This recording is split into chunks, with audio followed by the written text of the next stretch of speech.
Havia um garoto na Tchecoslováquia, muito talentoso, tão talentoso que ele foi aconselhado a estudar na prestigiosa Academia de Belas Artes, localizada em Viena, na Áustria. Mas havia um problema, ele não tinha dinheiro para a viagem. Mas o que não lhe faltava era determinação, e ele foi caminhando até Viena para participar da seleção. Quando ele chegou lá, ele teve uma grande decepção. A academia não aceitava a inscrição de judeus. Ele implorou, disse que era muito bom, que andara dezenas de quilômetros a pé e merecia ao menos uma chance. Os examinadores concordaram que ele fizesse o teste. O garoto era tão bom que, apesar da sua ascendência judaica, ele foi aceito na academia. O talento e a determinação venceram a pobreza e a discriminação. O que naquele momento foi celebrado como vitória, tempos depois foi lembrado com angústia. É que havia outro garoto participando dos testes para ser um artista. O nome dele era Adolf Hitler, e ele foi reprovado. O garoto judeu deixou a Europa e foi morar nos Estados Unidos. Mas ele nunca conseguiu se libertar do sentimento de culpa de que, por sua causa, Hitler se tornou o responsável pela morte de milhares de judeus.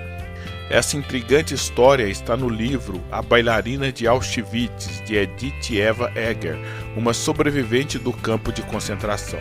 Ela não diz o nome do garoto tchecoslovaco e não encontrei nenhuma outra fonte para confirmar a história. Mas como Edith era bem conhecida entre os sobreviventes do Holocausto nos Estados Unidos, é possível que a história que ela ouviu seja verossímil. O que sabemos é que Hitler realmente tentou a seleção na Academia de Arte de Viena 2 vezes. A primeira foi em 1907, e ele foi reprovado porque os examinadores acharam que seu desenho não demonstrava criatividade artística. Ele tentou no ano seguinte, levando o portfólio de suas obras, mas foi novamente reprovado. Hitler não era um artista ruim, como muitos acreditam. Ele inclusive sobreviveu entre 1908 e 1913, vendendo seus quadros e cartões postais em Viena. A sua técnica era boa, como se pode perceber nesse quadro, o pátio da antiga residência em Munique, pintado em 1914. Mas o problema é justamente esse: técnica sem emoção e originalidade. Por isso, Alois Delog, um dos artistas da Academia de Viena, sugeriu que ele se tornasse arquiteto em vez de pintor. O problema é que Hitler havia abandonado a escola e não concluíra os estudos, e por isso não podia matricular-se no curso de arquitetura. Mas a pintura de edifícios era um dos seus temas prediletos, como se percebe nos seguintes quadros: Cartório de Munique, 1910, e Ruína de um Mosteiro em Meissen, de 1914. Curioso e irônico é que, antes de produzir ruínas, Hitler resolveu pintá-las. Os quadros de Hitler se inspiravam no classicismo, no momento em que a arte plástica caminhava em direção ao modernismo. Um ano antes de Hitler fazer a sua primeira seleção na Academia de Viena, Picasso já havia pintado o famoso Les Demoiselles d'Avignon, uma referência do cubismo e da pintura abstrata. Mas seria covardia comparar Hitler com Picasso. Vamos compará-lo com um artista não tão bem conhecido e que pintava temáticas semelhantes a ele. Observe o quadro A Árvore Vermelha, do artista holandês Piet Mondrian, de 1910. Agora observe o quadro A Árvore em uma Pista, pintado por Hitler em 1911. Sentiu a diferença? O quadro de Mondrian tem uma força expressiva que o de Hitler não tem. O fundo azul profundo destaca a presença solitária da árvore, pintada de vermelho, tornando a representação ao mesmo tempo familiar e intrigante. Já no quadro de Hitler, as árvores foram pintadas com precisão, mas sem expressar claramente uma visão de mundo do artista.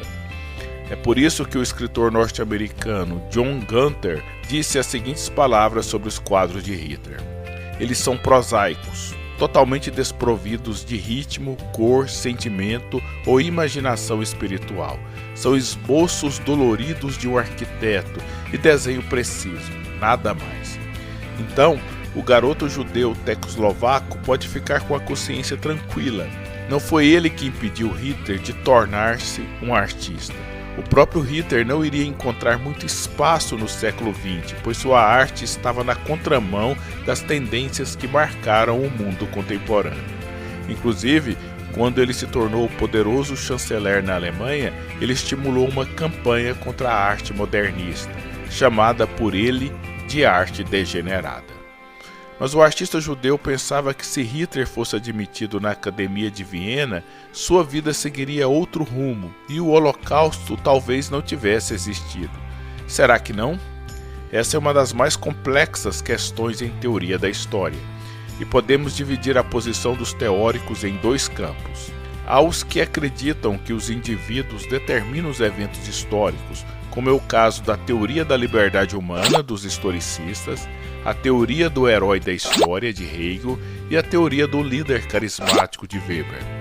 E há os que acreditam que são as estruturas socioeconômicas e culturais que determinam os eventos históricos, e não os indivíduos, como é o caso do marxismo, do positivismo determinista e de um grupo da escola dos análises.